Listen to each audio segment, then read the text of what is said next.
नमस्कार जोहार, मैं भरत आपका स्वागत करता हूं डीएन न्यूज झारखंड में। चले बढ़ते हैं झारखंड की प्रमुख खबरों की ओर। कुर्मी को एसटी में शामिल करने की फिर उठी मांग, उग्र आंदोलन की चेतावनी, जाने पूरा मामला। आपको बता दें कि चाकुलिया के जिला परिषद डाक बंगाल से रविवार को कुर्मी समाज ने घाघरा घेरा सह विशाल जनसभा कार्यक्रम के तहत कुड़माली भाषा को संविधान की 8वीं सूची में शामिल करने तथा कुर्मी जनजाति को एसटी में शामिल करने की मांग को लेकर गाजे बाजी के साथ रैली निकाली गई। यह रैली मुख्य बाजार पर होते हुए बिरसा चौक पहुंची। यहाँ पर भगवान बिरसा की मूर्ति पर माल्यार्पण कर श्रद्धांजलि दी गई। वहां से रैली डाक बंगाल पहुंची और सभा में तब्दील हो गई। रैली का नेतृत्व समाज के मुख्य संरक्षक शीतल औहदार, मुख्य वक्ता पूर्व विधायक सुरेश सिंह बेसरा, प्रोफेसर भुवनेश्वर महतो, अमित महतो आदि ने किया। रैली में शामिल सैकड़ों महिला और पुरुष जय गौराम का नारा लगा रहे थे। आपको बता दें कि रैली के पूर्व समाज के शहीदों की तस्वीरों पर माल्यार्पण कर श्रद्धांजलि दी गई। सभा की अध्यक्षता झारखंड आंदोलनकारी हरिशंकर महतो ने की। सभा का संचालन स्वपन कुमार महतो ने किया। इससे पूर्व मुख्य वक्ता पूर्व विधायक सुरेश सिंह बेसरा ने कहा कि कुर्मी जनजाति को एसटी में शामिल किए बगैर ट्राइबल झारखंड राज्य बनाना संभव नहीं है। 30 से 31 मई को जारी होगा इंटर कॉमर्स और आर्ट्स का रिजल्ट। आपको बता दें कि इंटर आर्ट्स और कॉमर्स का रिजल्ट 30 से 31 मई को जारी हो जाएगा। झारखंड एकेडमिक काउंसिल अंतिम चरण की तैयारी में लगा है। रिजल्ट संबंधी सारी प्रक्रिया सोमवार तक पूरी कर ली गई तो 30 मई को ही रिजल्ट जारी कर दिया जाएगा। वहीं अगर इसमें एक दिन की देरी हुई तो 31 मई का नतीजे जारी किए जाएंगे। इंटर आर्ट्स में करीब 2 लाख छात्र छात्रा शामिल हुए थे, जबकि इंटर कॉमर्स में 38,000 छात्र शामिल हुए थे। इसकी परीक्षाएं 14 मार्च से 5 अप्रैल तक हुई थी। 23 मई को ही जैक ने मैट्रिक और इंटर साइंस का रिजल्ट जारी किया है। जैक ने 24 अप्रैल से उत्तर पुस्तिकाओं का मूल्यांकन शुरू किया था, जिसके 1 महीने में परिणाम जारी किए जाने शुरू किए गए।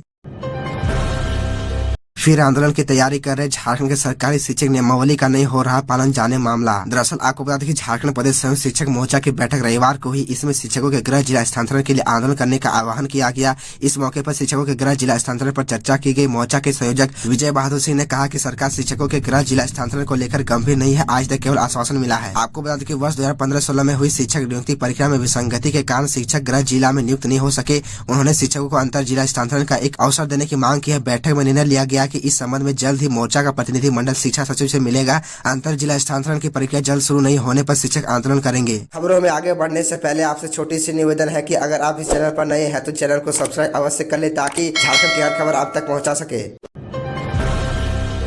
प्रधानमंत्री किसान सम्मान निधि योजना झारखंड के 8.66 लाख किसानों को नहीं मिल पाएगी 14वीं किस्त की राशि। दरअसल आपको बता दें कि झारखंड के करीब 8.66 लाख किसान प्रधानमंत्री किसान सम्मान निधि योजना का लाभ लेने से वंचित रह जाएंगे। इन किसानों का ई-केवाईसी, डीबीटी और भूमि का सत्यापन नहीं हो पाया है। बैंक से ई-केवाईसी नहीं हो पा रहा है। इस कारण राज्य के किसान प्रधानमंत्री किसान सम्मान निधि की 14वीं किस्त लेने से वंचित रह जाएंगे। राज्य में प्रधानमंत्री किसान सम्मान निधि लेने के लिए 31 लाख से अधिक किसान निबंधित है। किसानों को हर एक किस्त में 2,000 रुपए दिया जाता है। आपको बता दें कि भारत सरकार ने किसानों को ई-केवाईसी, डीबीटी और भूमि सत्यापन करने को कहा है। 3-4 दिनों के अंदर पूरे देश के किसानों की प्रधानमंत्री किसान सम्मान निधि की 14वीं किस्त की राशि जारी होने वाली है। इसमें केवल 3.5 लाख भूमि सत्यापन का मामला अटका हुआ है। इसके लिए जिलों को 5 दर्जन से अधिक बार पत्र लिखा गया है। कृषि विभाग बार बार जिलों को उपायुक्तों से आग्रह कर रहा है। इसके बावजूद इस दिशा में कोई विशेष पहल नहीं हुई है।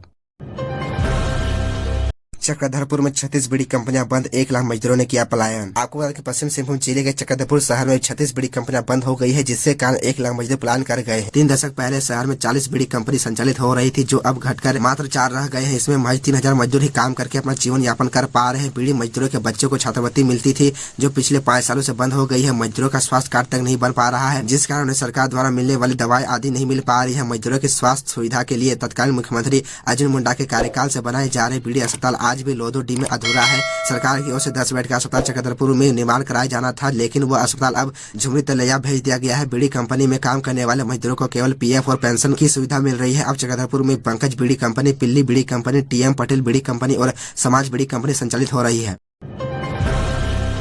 झारखंड में 1700 सिम रद्द, ग्राहकों ने ले रखे थे 900 से अधिक कनेक्शन। आपको बता दूं कि बिहार और झारखंड में 900 से अधिक कनेक्शन रखने वाले ग्राहकों के 21,800 सिम कार्ड में से अब तक कुल 17,000 को अप्रैल और मई में निष्क्रिय कर दिया गया है। एक अधिकारी ने रविवार को यह जानकारी दी। दूरसंचार विभाग ने 21,800 कनेक्शन में से लगभग 17,000 ऐसे मोबाइल नंबरों को निष्क्रिय कर दिया है। डीओटी के मौजूदा दिशा निर्देशों के अनुसार एक ग्राहक भारत में सभी दूरसंचार सेवा प्रदाताओं से अधिकतम कुल 9 मोबाइल कनेक्शन प्राप्त कर सकता है। जम्मू कश्मीर, असम और उत्तर पूर्वी राज्यों में ग्राहकों के लिए यह सीमा 6 है। आपको ये भी बता दें कि उन्होंने कहा कि डीओटी पहले ही अप्रैल और मई के महीने में बिहार और झारखंड में 2.30 लाख से अधिक मोबाइल नंबरों को निष्क्रिय कर चुका है, क्योंकि उनके अधिकांश सिम कार्ड कथित रूप से अवैध तरीके से खरीदे गए थे। दूरसंचार सेवा प्रदाताओं ने 2900 पॉइंट ऑफ सेल्स पीओएस को भी काली सूची में डाल दिया है, जो सिम कार्ड जारी करते समय अनैतिक और अवैध कार्यों में शामिल पाए गए थे। अधिकारी ने कहा कि दूरसंचार सेवा प्रदाता फर्जी पीओएस के साथ साथ उपभोक्ता के खिलाफ कानूनी कार्रवाई शुरू कर रहे हैं। झारखंड में काल बनी बिजली, धनबाद में हाई टेंशन तार की चपेट में आकर 6 की मौत, कई झुलसे। दरअसल आपको बता दें कि झारखंड के धनबाद में हाई टेंशन तार की चपेट में आकर 6 मजदूरों की मौत हो गई, वहीं कई गंभीर रूप से घायल है। मिली जानकारी के मुताबिक सभी मृतक मजदूर है जो धनबाद और गोमो स्टेशन के बीच निश्चितपुर रेल फाटक के पास पोल लगाने का काम कर रहे थे। पोल लगाने के दौरान ये सभी 25,000 वोल्ट के हाई टेंशन तार की चपेट में आ गए। घायलों में कई लोगों की स्थिति नाजुक बनी हुई है और मृतकों का आंकड़ा बढ़ सकता है। आपको ये भी बता दो कि हादसे के संबंध में मिली जानकारी के मुताबिक धनबाद रेल मंडल के हावड़ा नई दिल्ली रूट में धनबाद गोमो स्टेशन के बीच निश्चितपुर रेल फाटक के पास पोल लगाने का काम किया जा रहा था। यह कतरा रेलवे स्टेशन से महज 1 किलोमीटर की दूरी पर है। यहाँ पोल लगाने के दौरान रेल कर्मी 25,000 वोल्ट के हाई टेंशन तार की चपेट में आ गए और जान गंवा बैठे। हादसे के बाद रेल परिचालन पर भी असर हुआ है। रांची में अपने ब्लॉकबस्टर गाने से धूम मचाएंगे गुरु रांधवा, इस दिन होने जा रहा है शो। आपको बता दें कि झारखंड के रांची में रह रहे लोगों के लिए बड़ी खुशखबरी है। बॉलीवुड के दिग्गज सिंगर गुरु रांधवा अपने सुपरहिट गानों से रांची वालों को एंटरटेन करने के लिए पूरी तरह तैयार है। जी हां, आपने सही सुना। 16 जून को गुरु रांधवा शहर में आ रहे हैं। उनका कॉन्सर्ट काके रिसोर्ट में होगा, जहाँ वो अपनी धुनों पर नाचने झूमने के लिए मजबूर कर देंगे। आपको ये भी बता दो कि गुरु रांधवा रांची के काके रिसोर्ट में आने वाले 17 जून को अपने गानों से महफिल जमाएंगे और शहर वालों को मदहोश करेंगे। ये कार्यक्रम शाम में होने वाला है और पॉप बैंड भी होगा। आपको बता दो कि इस कॉन्सर्ट को लेकर तैयारियां जोरों शोरों से चल रही है। शहर में जगह जगह होर्डिंग्स है। वही टिकट की बात करें तो दर्शकों के लिए कई तरह के जोन बनाए गए हैं, जैसे VIP zone, diamond zone, platinum zone और गोल्ड जोन शामिल है। वहीं आपको ये भी बता दूं कि 1500 वाली स्टेडियम जोन में खड़े होकर गाने का मजा ले सकेंगे। वहीं 30,000 रुपए में वीआईपी टिकट मिलेगा, जहां आप करीब से अपने सिंगर को देख सकते हैं। आप भी इस कॉन्सर्ट में जाना चाहते हैं तो बुकिंग कांके रिसोर्ट आकर और 9570221234 नंबर पर कॉल करके करा सकते हैं।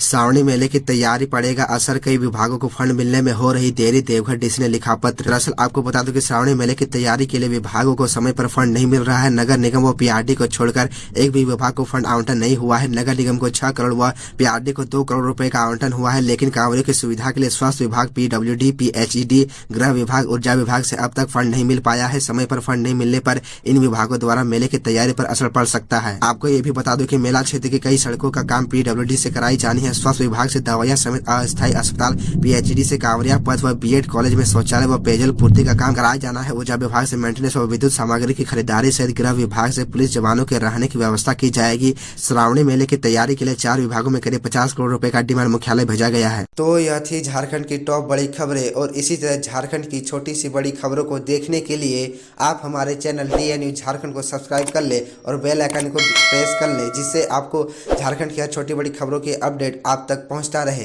तो आज के लिए इतना ही, हमें दीजिए इजाजत, फिर मिलते हैं आपसे अगले वीडियो में।